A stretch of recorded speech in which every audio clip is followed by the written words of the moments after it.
saya ingin sedikit melakukan kajian berkaitan dengan program MBG ya. Lama-lama saya juga tergelitik ya dengan banyaknya pihak yang hanya bisa menyalahkan berkaitan dengan program MBG yang dianggap pemborosan. Yang pertama adalah program MBG ini merupakan program unggulan Prabowo Gibran. Sehingga mau tidak mau di 1 tahun pertama sudah mulai berjalan. Dan di tahun pertama itu memang menggunakan dana hasil efisiensi yaitu 100 triliun dari anggaran APBN yang alokasinya dari BUMN ya, yang 200 triliun dijadikan modal dan antara. Nah terus di tahun kedua ini kan targetnya kan terpenuhi semua sekitar 30.000 dapur dengan asumsi 83 juta penerima manfaat itu akan tercover semua. Nah sehingga kebutuhan anggaran kan menjadi lebih dari 350 triliun. Nah dan anggaran itu memang ada anggaran yang dialokasikan atau diambil dari anggaran pendidikan yang 759 triliun. Yaitu sekitar 223 triliun itu kan diambilkan dari anggaran pendidikan yang dianggap itu merupakan bagian dari operasional dana pendidikan ya.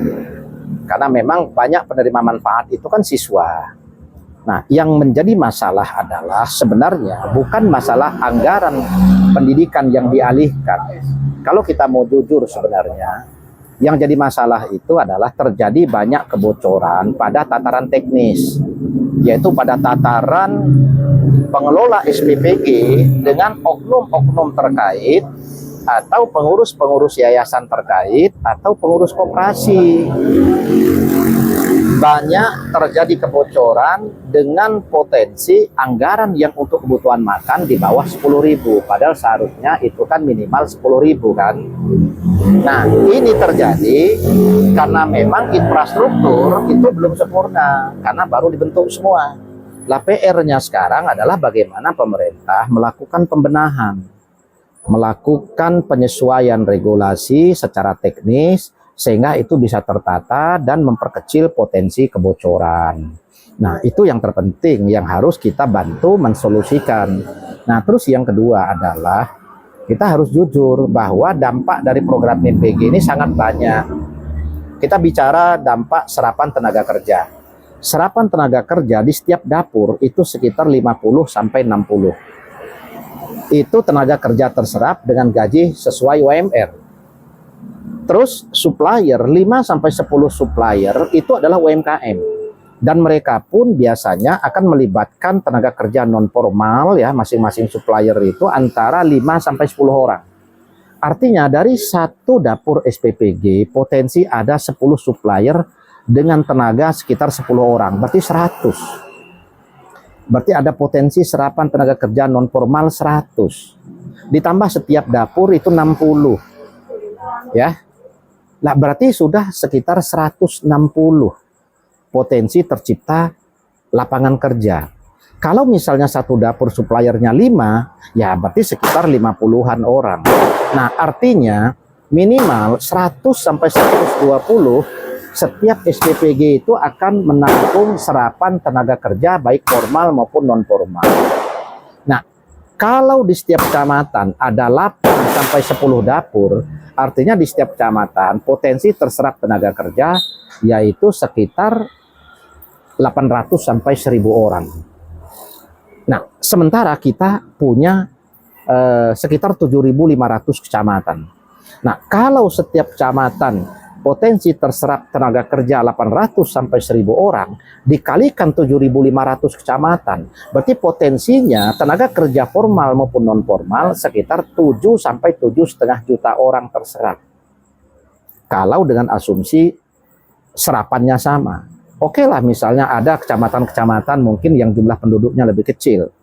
Nah kita ambil misalnya separuhnya 50%. Berarti potensi tercipta lapangan kerja 3 juta sampai 3,5 juta orang dari program MBG. Nah di samping menggerakkan ekonomi masyarakat khususnya di bidang UMKM.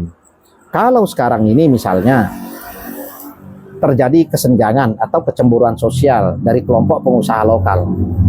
Kenapa mereka tidak dapat bagian? Sementara banyak politisi dari nasional banyak pengusaha nasional lewat koperasi atau yayasan yang mereka bentuk, mereka bisa punya 10, bisa punya 20, bahkan ada yang punya 40 dapur ya. Ini apakah mereka salah? Tidak.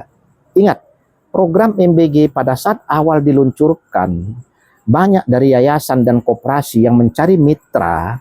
Begitu dikeluarkan regulasi bahwa untuk percepatan maka libatkan mitra yang disebut dengan SPPG. Itu banyak pengusaha lokal itu yang tidak percaya dan tidak mau, nganggap itu belum tentu berjalan dan khawatir nanti nggak terbayar. Sudah bangun dapur 2 miliar, 3 miliar, sementara nanti kalau nggak berjalan mereka rugi. Akhirnya banyaklah pengusaha nasional atau pengusaha dari Jakarta atau elit politik dari Jakarta yang terlibat. Atau elit politik lokal, khususnya misalnya dari Partai Gerindra atau dari partai-partai lain ya. Itu yang hanya punya 5 dapur, punya 10 dapur. Nah, akhirnya setelah tahu ini berjalan baik, baru para pengusaha lokal itu tertarik, punya keinginan, sementara kota untuk setiap kecamatan, lokasinya sudah habis. Nah, akhirnya mereka mengatakan ini tidak melibatkan mereka. Loh, dulu mereka nggak percaya. Nah, akhirnya sekarang pemerintah yang ngalah. Akhirnya sekarang ini setiap kecamatan akan dibuka peluang lagi untuk efektivitas ya, pelayanan tidak lagi satu dapur melayani 3.000, tapi nanti akan melayani 1.800 sampai 2.000, sehingga potensi di setiap kecamatan yang tadinya 8 sampai 9 dapur itu akan menjadi 12 sampai 14 dapur.